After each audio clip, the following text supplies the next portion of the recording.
it's not always the first priority for founders, right? To focus on how they are as leaders. I think many founders will start a company because they see something specific happening in their market, something they're frustrated with. They're really there to like create a solution, but they're not necessarily thinking about becoming a leader and hiring people, managing people, like building company culture.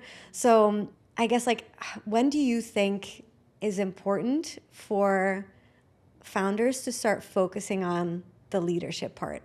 Yeah, it's a tough question. I think because I understand also that it's people's not their very first priority, right? Like their business survival has a higher priority than working on the leadership, for example. But at the same time, I do think it can be very essential for success.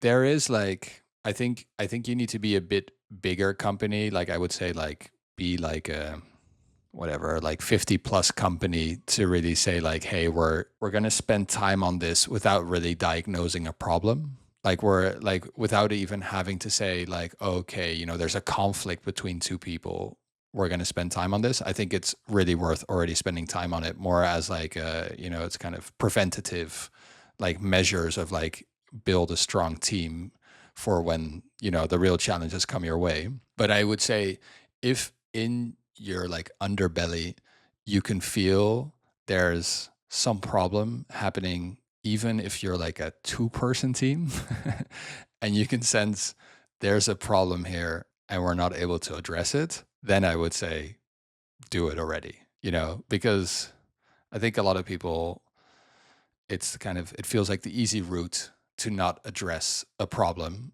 And often, a lot of problems within companies are relational as well.